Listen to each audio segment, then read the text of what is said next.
Hi, this is Joe. It's your Caring People podcast. I am so thrilled to have this guest, Paul Boone. He has been a teacher for 30 years, and now he has reinvented his purpose. Paul is a Lyft driver and just has an amazing story to tell. So I want to just share. I did some information. I got some information on the internet about job loss, and just last week, 23,000 Texans filed initial applications for unemployment relief. 3.9 million have filed unemployment claims during the coronavirus pandemic. Our unemployment is up to 6.9%, up from 3.5 last year at this time. And then sales are down. 3.5% of sales and tax revenue is down from this time last year. So there's just a need for jobs. A lot of people that have been working for the same company for many, many years are being laid off, not by choice, of course. And Mhm. so we're just talking about reinventing your purpose. And I have to say, Paul, we're members of the same church. We are members of First Baptist downtown Dallas, Yes. and it is thousands of people. And I have to tell you, you are one of the kindest members at First Baptist. Well, thank you. And when I first visited, I loved the message. I heard the message, and I remember were outside, just standing outside, and introduced yourself to myself and my husband. And you said my name. You said, Joe, wasn't that an amazing message? And just the joy in your voice, in your body language, I knew Paul is the real deal. As they say in Coca-Cola, he's the real thing. So I want to talk about, you are a Lyft driver. And some people think, there is honor in all work, and you've got an amazing story to tell. But I have found, just working as a caregiver, working as a nurse, sometimes, as a hospice nurse, I'd have to go out at 4 in the morning to go meet with a family, and I would be kicking and screaming in the car all the way. But when I'd get to that home and hold that patient's hand, just my life would change. I knew that was my purpose. Yes. So let's talk about, so why did you leave teaching, and what was your plan? I taught for 28 years at a private Christian school, loved every second of it, looked forward to the alarm clock going off. My wife calls me a tall seventh grader. Now, I wear that as a badge of honor, but I don't know that she means it as a compliment.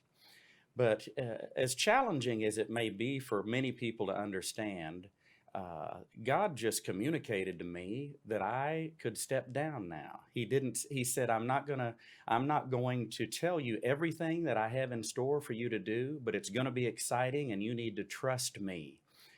So that's really a coworker years ago told me that God would let me know when it was time. And I actually planned on going out of this school in a stretcher because I've loved the place since I was in the fifth grade. Mhm, So that's pretty much how I headed in a different direction. mhm. I started driving for Lyft back in 2016, March. In the summer of 2015, I started signing up with Uber, and I literally scared myself out of it. I would wake up in the middle of the night envisioning somebody putting a gun to my head. I didn't know how either company worked, that they had background information. It wasn't just somebody on the side of the street saying, "Hey, I need a ride." But I stopped the process. And then, for whatever reason, well, mainly I teach school, so I needed money. I mow yards, I drive for Lyft, all of that. So I started up again, and I ran into a friend at church, and I said, "I'm signing up to drive with Uber." And he said, "No, you don't want to drive for Uber. You want to drive for Lyft." I've been driving since September for Lyft, and he said, "I like that company." So that's what got me initially headed in that direction. Mhm. Do you want me to? Yeah. I can tell you about the anxiety that I Yeah, had yeah, when I that's great. Yeah. we had dropped our two children off at Love Field Airport in March of 2016. And I told my wife, I think I'm going to try that Lyft thing tonight. I was kind of anxious about it because I had never done it before. So a couple of hours later, I get on 183 in Irving, and within 60 seconds, I see a circle with a person's face on it, and it says tap to accept. It has me exit Mockingbird. I pull up to an apartment complex. There's a gentleman standing there on the curb with his suitcases. He gets in, and I said, "You're my first ride." And he said, "Are you starting a little late today?" And I said, "No, you are my first ride." Well, he's Wow. going to Love Field. He's going to see his girlfriend in DC, and I'm hooked. I thought this is the coolest thing I've ever seen in my life. Shortly thereafter, I get a request for a ride at a hotel off Stemmons. Two guys get in and they have those accents where you want them to just keep talking. Mhm. This guy says, "I'm from Ireland." This one's from Scotland. I said, "How long are you in Dallas?" They said, "Just the weekend. We're DJing at a club over in Deep Ellum." I thought, well, that's cool. I drop them off. 5 minutes later, I get a request for a ride at Dealey Plaza. This gentleman gets in. I said, "How's your day?" He said, "I don't know. It hadn't started yet. I'm a bartender and I hired two guys from Ireland and Scotland to do my music." I said, "They're nice Wow. guys. You're late to work." And I can't fully explain this to you, but in spite of the fact that I was a student at the school where I've taught for 28 years, I'm a deacon at church. I have a degree from Southwestern Baptist Theological Seminary. I have near perfect attendance at church. Nothing so affected my life and caused me to love lost people of all shapes, sizes, colors, and backgrounds like Lyft. And it started that very first night when they got in. And God just communicated to my heart, "You need to tell these people what I've done for them." So the following Sunday, I went to our pastor and I said, "You know, all these people that we're trying to get to come to our church in these high rise condominiums." I said, "They're getting in my car every 12 minutes. I said, "You got to give me something." He said, "You go to Kevin Batista and you have him give you whatever you ask for." So Mm. that was the beginning of what turned out to be a Lyft ministry, and I never envisioned it having the effect on my life that it has. And But you've done over 5,000. I hit 5,000 rides about 3 nights ago. Yes, Oh, that, and so many of the rides have two or more people. So there have been between 5 and 7,000 people in my car since March of 2016, wow. and So tell me, share just a memorable, I know your first day to me, everybody says, well, I just, God needs to speak to me. God needs to tell me, I need, how do you hear these messages? How do you know that God is speaking to you? And just what are the odds of you taking those same people and how that connection, it just tells me, this is where you're supposed to be. well, I echo those sentiments, and I can't tell you the number of times in any given day that people will say, "You were supposed to be my Lyft driver."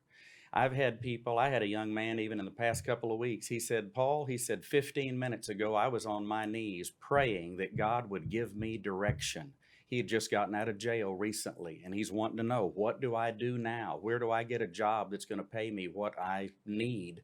And he has children and all of these obligations, but God puts them in my car. I can't tell you the number of times people will say, "Well, the first person canceled, and then your name and picture came up." And I tell them, I hear that a whole lot. It's more than just people randomly picking up a phone and tapping to request a ride. The thing that excites me and lights my fire on a daily basis is that I can promise you the God of the universe is active in all of our lives. And he's engineering circumstances and people and places, and he's making certain that my car is in the vicinity of whatever people he wants to get in my car that Mhm, particular day. And mhm, I will never get over mhm. that. It just blows me Share, away. and we've already heard a little bit, but share a couple of just amazing stories that just tug at your heart. Okay. I know you've got a lot Uh, of them. I do have a lot, and it's a little challenging to select, but I picked up a couple. in South Dallas. They were literally sitting under a tree. His name is Melvin. Her name is Lynette. They got in the car. I learned he is from New Orleans. She is from Port Arthur. And I shared a couple of examples of what God's done in my car. Melvin started crying. He said, Paul, I told my wife 15 minutes ago that I wasn't going to let her go hungry and that God was going to take care of us. And he said, then he sends you as our Lyft driver. I learned in the course of that ride, he was a big-time drug dealer with the Haitian cartel back in the 1990s. He was so effective with them that he was producing $90,000 a week. They would front him 20 kilos of cocaine at a time. And on one occasion, he decided to front his own 2 nephews 2 kilos each. His nephews robbed him. That put him behind the 8 ball with the Haitian cartel, who threatened to kill his mother, his wife, and their 2 children. He said, I'll get you the money. All I need is a week and a half or 2. Well, they didn't want to hear it. So he told his wife, I'm going to get the money. All you have to do is drive the car. They robbed a bank in New Orleans. They walked away with $655,000. She said it took 3 months for them to figure out who did it. In fact, she said he robbed it with an unloaded gun. I said, did that help your case any? And he said, no, if you rob a bank, you rob a bank. So she said it took 3 months for them to figure out who did it. And I said, was it videotape? He pointed to a fingerprint on my back window, and he said, no, I was careless leaving the bank, and a single thumbprint sent me to prison for 17 and a half years.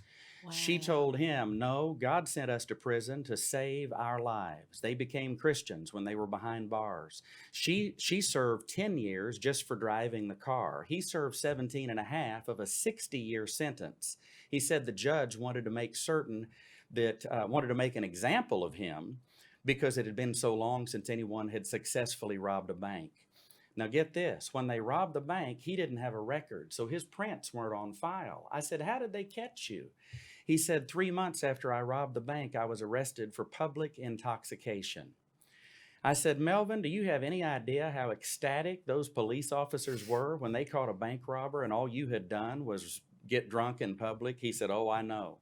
When the feds arrested him, they confiscated 2 jet skis, 2 Cadillacs, 4 trucks, and $850,000 cash under his mattress. He served in Angola Penitentiary, the most dangerous maximum security prison in our nation. 6,800 inmates, 1,800 guards. They served their time, and they settled here in North Texas, in Lancaster. They had a friend who'd made it to the NBA. One day, she is sitting on the steps of their apartments next to a friend of hers, and a black limousine rolls up. She thinks it's their friend. It wasn't. The back window rolls down, and there's a guy with dreadlocks. It's the Haitian cartel again. She's scared to death. She tells her friend, you just follow me in the apartment. Don't say or do anything. They go upstairs, and he's in the shower. She says, the Haitian cartel is in a black limo right outside our apartments. He said, babe, don't joke about that. That's not funny. He gets out, sees her eyes filled with tears, and realizes that she's serious. He said, you stay up here. He gets his gun, puts it in the back of his pants, walks up to the limo. The window rolls down, and the Haitian dealer says, hey, Melvin, you need to go get your wife. He says, what are you talking about? He said, go get your wife. He said, you're going to kill my wife? We haven't done anything. And he hands Melvin a briefcase. He opens it. It has $500,000 cash in it. He said, what's this? The Haitian dealer says, real, and then he uses the N-word, do real things. That's for you. They were trying to reward him for keeping his mouth completely shut for 17 and a half years. He didn't say one word about the Haitian cartel. He said, Paul, if I had kept that money, they would have owned me and started dropping drugs at my doorstep again. He said, I closed the briefcase, I handed it back, and I said, I'm out of the game. And when I finished that story, and I've told it over 150 times in my car, when I finish that story, I say, with the exception of the Lord Jesus Christ, the trucking industry is one of the few firms that will give a person with a shady past a second chance. So they drive semi-trucks all over America. They called me about 5 Friday evenings ago at 5:30, and he said, Paul, I'm sorry to bother you. Our truck broke down in Boston. We scraped together about $430 to get back to Dallas. Do you think you could pick us up at the airport? I said, I'll turn the Lyft app off and I'll be there in 25 minutes. So we got to catch up. But two of the different times that I've told that story happened to be Saturday mornings, and I was in South Dallas. One young man, I didn't say this a moment ago, but this story resonates particularly with the young guys that get into my car. It breaks down any barriers that would keep me from being able to just talk to them. So when I finish this story, they start telling me their whole life. One young man, I'll just use his initials, Q is his name, and he's 34 years old. And he said, I have been to 3 funerals in the past 2 weeks. One was my cousin, 2 were my closest friends. And he said, I want out. I want a new start. I said, were they all shot? He said they were shot and killed in drug deals. And I know I'm going too long with this You're story. doing great. You're doing is it great. okay? Yes. Because Yes. I was just No, going to I tell love you. it. Okay. So he said they were all shot and killed in drug deals. Well, we got to the end of that ride in front of his house. And I said, Q, were you serious when you said you wanted out and you wanted a new start? He said, yes, sir, I am. So I simply got the little booklet that I give every passenger. It's just from our church. We'd call it the 4 Spiritual Laws, the Plan Right. of Salvation, and it gives the website on the back. I handed him this little tract, and I walked him through its contents, the Plan of Salvation. And I said, Q, if you decide to give your life to Christ, here's what's going to happen. First off, it's going to be like God removing scales from your eyes. You're going to see everything through a whole new set of lenses. Number 2, you're going to experience and discover peace and purpose like you didn't even know existed up to this point. Number 3, Christ is literally going to come in and live his life through yours by the power of the Holy Spirit. I said, I can lead you in a simple prayer. And there's nothing magical about the words. It's the attitude of a person's heart. But I can lead you in a prayer and you'll be a brand new man before you exit this car. Is there anything that would keep you from praying that prayer? He said, no, sir, that's exactly what I want to do. I prayed with him. He gave me his name and number. He said, thanks, man. Give me a call.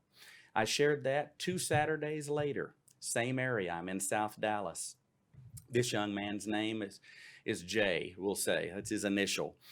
And he's 29 years old. I finished telling that story, and he said, man, I can't believe you're my Lyft driver and we're having this conversation.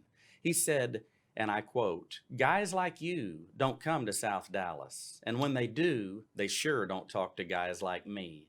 He said, do you realize how dangerous it is for you to pick people up in this part of town and the kind of people that could end up in your car? I said, well, Jazz, I am aware of the risk, but I said, I have over 3,000 Facebook friends, and a lot of them pray for me on a regular basis. But I said, more important than that, when God sends you somewhere, you have absolutely no reason to be afraid. And I can't tell you the number of times God has made it crystal clear to me that he has my back. I said, I'm fully confident that angels ride on the hood, on the trunk, and they cover all 4 doors of this car. And one thing I shared with friends related to this story, I said, God communicated to me one night in the wee hours of the morning as I was recounting this conversation with Jay. He just communicated to me, Paul, you're safer in the center of my will in South Dallas at midnight with a drug dealer in your back seat than you are out of my will on the front pew of any church in America. And I firmly believe that's true. Jay went on to tell me, he said, I've been in trouble since I was 16 years old. It started when I got in a fight. He knocked a guy's teeth out. That gave him an assault charge. And then he went on at 17, stealing cars, breaking into homes. He said, my friend and I robbed a warehouse. We walked away with $75. And because of my prior record, he went to jail. He said, I went to jail for 2 years and 8 months. Wow. He said, when I work these 9 to 5 jobs, my check will be $70 or $100. And he said, I've got child support. He said, I've got all these bills. I just can't make it on that. He said, I went to jail. He got out April the 25th, 2015. But he said, I went to jail last weekend. He was just innocently moving a car from Carrollton to South Dallas. He said it didn't have tags and it didn't have insurance. He said, I thought I could make it. I don't blame him. The only time I see officers is when there are major accidents on the freeway. They pulled him over. They said, do you have anything in the car you shouldn't? Well, he was being honest to a point, and then he said, I remembered I had my gun with me. It was in a bag. Oh. That gave him a second felony. He has a friend that put up $500 to get him out of jail and $2,700 toward an attorney. And I said, you have a real nice friend. He said, I know I do. I said, Jay, I realize that some guys get in trouble when they're young because dad is not on the scene. He said, I've never had that excuse. My parents have been there for me the whole time. That's where I live right now. He said, I just make stupid decisions. And I said, I can't fully explain this to you, but I know it to be true, and that's this. If you decide to give your life to Christ, He has an amazing way of taking all of the stupid decisions that you and I and everybody makes, and He unravels them, and He weaves them into a beautiful mosaic or an oriental rug or a jigsaw puzzle, and He works it for His glory and your good.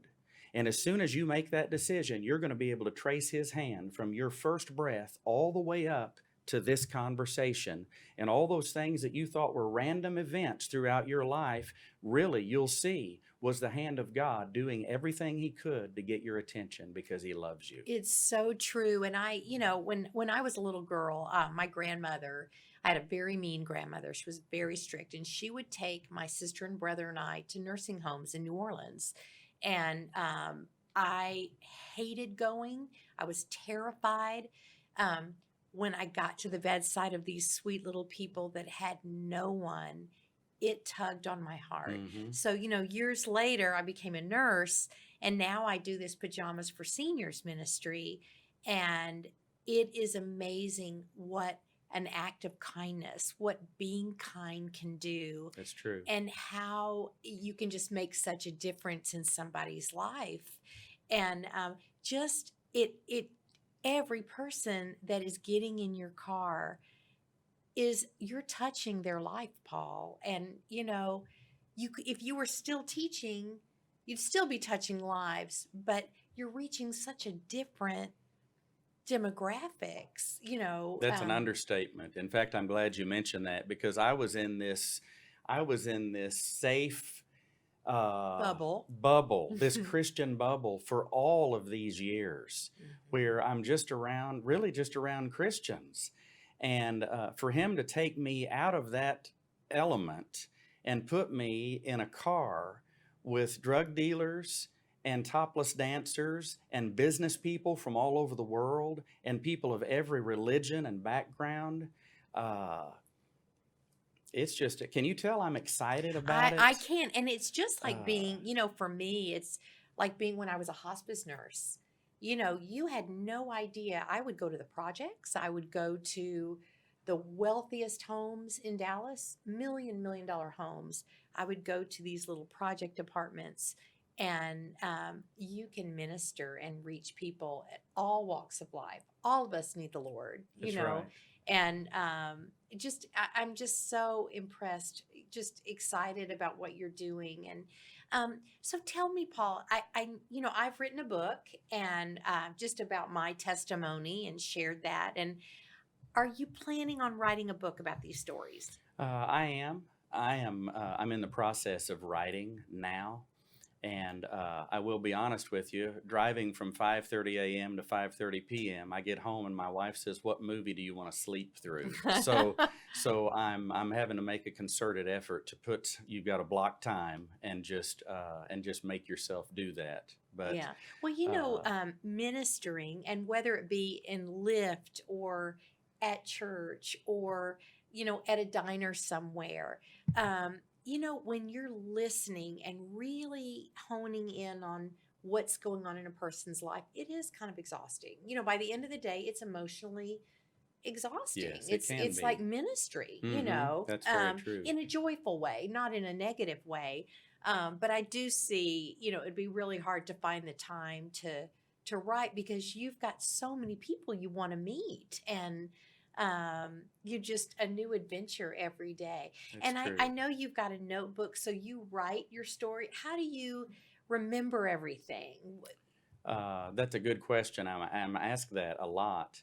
Uh, Lest I forget, not every ride is an amazing story. Right, A lot right. of them are, it's 5 minutes to the grocery store, or it's, a mile to school, or it can be 15 minutes. And I have, with the help of the Holy Spirit, I am pretty good at assessing whether or not a person feels like talking or Mhm, not. mhm. Certainly if they're on their phone or they have their laptop, or if they just look tired, I'll look in my rearview mirror, and if their eyes are like this, then I'm not going to start into any long, lengthy Mhm. conversation.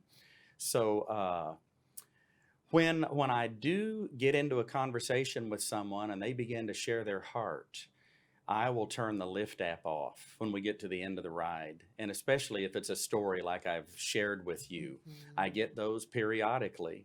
And I'll say, you've just got to tell me your story. And, I've found that people just don't mind that at all. I've found that people don't mind a lot of things that if we aren't careful, we'll allow the devil to keep our mouth shut uh, because of these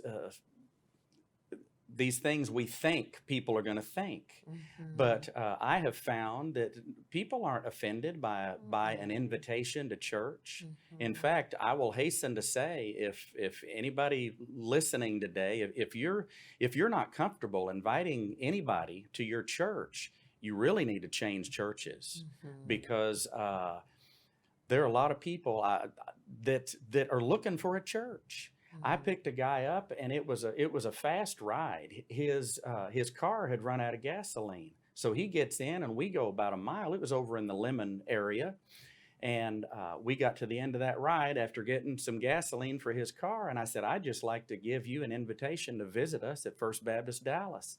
And he said, I have needed to find a church. And he said, there was a reason that I ran out of gas today. That kind of stuff goes on all the time. But I, Mhm. I want to remind everyone that, we know this, but man alive, it has just been uh, thrown in my face, and I'm so appreciative to God for it. Every person has a story. Mhm. Every person. Every person that you see, that waiter, that waitress, that clerk at the department Mhm. store, they're going through things, and most of them are putting on a face for you because they have to, because they're at Mhm. work. So I would just encourage people to be sensitive toward that. And how do I get in? How do I get people into their stories? It's uh, it's as simple as them getting in and saying, "Well, how's your day?" And they say, fine. They say, how's yours? I say, it's great. People need to go places, and I love to drive. And then I'll Mhm. just ask. I have a series of questions that I ask 25 or 30 times a day, and it just works. Where are Wow. you from originally? Are you from Dallas or from Texas? What do you do for a living? They'll tell me what they do for a living. Well, who influenced you in wanting to be an attorney or wanting to be a banker? Was there a person, or did you always want to do that? And that just starts the ball rolling. And before you know it, by the end of the ride, they're not wanting to get out. They want to keep talking because we've established a friendship. And you don't have to be a Lyft driver to do that. You can do that anywhere, anytime. And it doesn't matter if it's 5 minutes with your postman or postwoman or, or 20 minutes as a passenger. You can be the one to Mhm. initiate conversations with Lyft drivers. Mhm. So Well, and I want to share this too. My husband and I are from Louisiana, and we love to go down to New Orleans. And there's a Houston's on St. Charles that we love. And the reason we love it so much, the food's great, but they have a security guard. He's probably 70, thin, big smile on his face, wears a big hat. He had another job, lost his job, and instead of feeling sorry for myself, I'm going to take this security job. At this restaurant, he has been there now for probably 7 8 mm. years, and is so joyful, has met so many people. We take our picture with him when we see him. He's like a little celebrity down there. But you can make the most of any situation and find the joy. And God is so good. And yes, things can be difficult, but we can find the joy in all things and continue to find our purpose and just love people. That's People right. need love. They need community. They need kindness now more than ever. So That's the it's been truth. such an honor to have you. If somebody were to ask you, Paul, maybe I'll try Lyft driving, or maybe I'll try driving the school bus. Like, what would you say to someone that is interested in kind of stepping out of their comfort zone? What would you say? I would encourage them to go for it completely.